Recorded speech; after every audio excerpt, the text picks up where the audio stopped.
সুমন্ডলী আসসালামু আলাইকুম। গ্রিন আর্কিটেক্টের পক্ষ থেকে আমি ইঞ্জিনিয়ার টুটুল আপনাকে অনেক অনেক অভিনন্দন এবং শুভেচ্ছা জানিয়ে আজকে মাত্র 4 শতক জমিতে 4 শতক জমি ওনার 5-5.5 শতক জমি, কিন্তু বাড়িটা আমরা করছি 4 শতক জমির উপরে। একটা হচ্ছে 7তলা বাড়ি।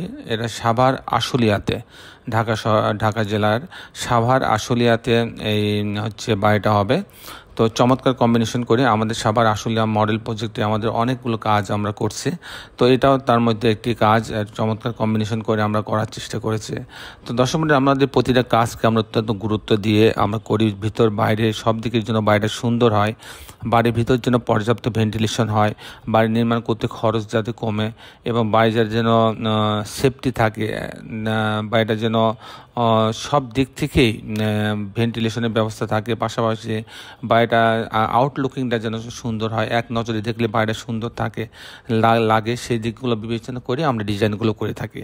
দর্শক মণ্ডলী, এই বাড়িটার আর্কিটেকচারাল ড্রয়িংটা আমি কিছুক্ষণের মধ্যে আপনাদের মাঝে তুলে ধরার চেষ্টা করব।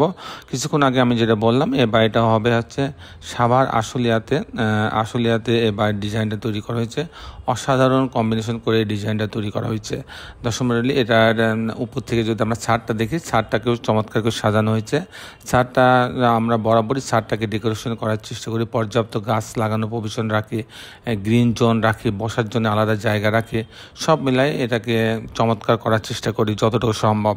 তো দর্শক মণ্ডলী, আর আমাদের এই কাজটাতে এই 3D মডেল তৈরি করার কাজটাকে, ডেকোরেশনের কাজটা করতে সহযোগিতা করে থাকে বরাবরই আমাদের সিও তোফায়েল আহমেদ সাকিব।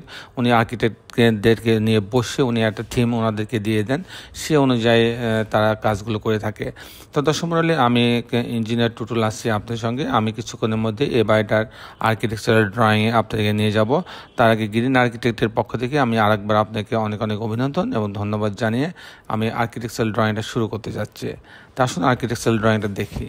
আর্কিটেকচারাল ড্রয়িংটা এরকম, যদি আমি গ্রাউন্ড ফ্লোরটা দেখি, গ্রাউন্ড ফ্লোরের দেখেন অর্ধেক অংশটা হচ্ছে গ্যারেজের জন্য রাখা হয়েছে, গার্ড রুম রাখা হয়েছে, এখানে লিফট রাখা হয়েছে, একটা কমন টয়লেট রাখা হয়েছে, পিছনে একটা ইউনিট রাখা হয়েছে 3টা বেডরুম দিয়ে।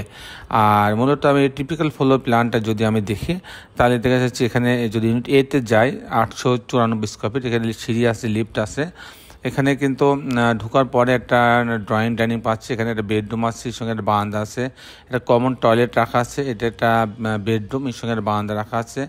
এখানে একটা কিচেন রাখা আছে, এখানে আর একটা বড় বেডরুম 15 ফিট 4 ইঞ্চি বা 11 ফিট 1 ইঞ্চি, সাথে একটা বারান্দা, একটা টয়লেট অ্যাটাচ করা আছে। এই হচ্ছে মোটামুটি 3টা বেডরুম এর সমন্বয়ে ডিজাইন করা হচ্ছে মাত্র 894 স্কোয়ার ফিটের মধ্যে। আবার যদি আমি এদিকে যাই 861 স্কোয়ার ফিট ইউনিট বি, এখানে ঢোকার পরে একটা ড্রয়িং ডাইনিং ছোট, এখানে একটা কমন টয়লেট রাখা আছে, এটা একটা বেডরুম, এর সঙ্গে একটা টয়লেট অ্যাটাচ করা আছে এবং একটা বারান্দা রাখা আছে।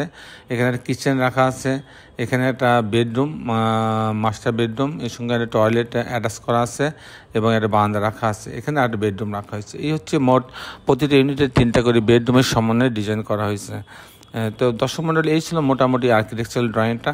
এখন আমি দেখানোর চেষ্টা করব যে এই ধরনের বাড়ি নির্মাণ করতে কেমন টাকা খরচ হয়, তার একটা হিসাব আমি আপনার মাঝে তুলে ধরার চেষ্টা করব।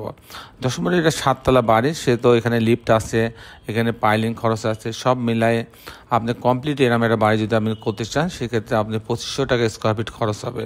আর যদি আপনি ভালো ম্যাটেরিয়ালস দেন, বেশি পাইলিং লাগে, 100 ফিটের কাছে পাইলিং লাগে, সেক্ষেত্রে 2500 জায়গায় 2700 টাকা স্কোয়ার ফিট খরচ হবে।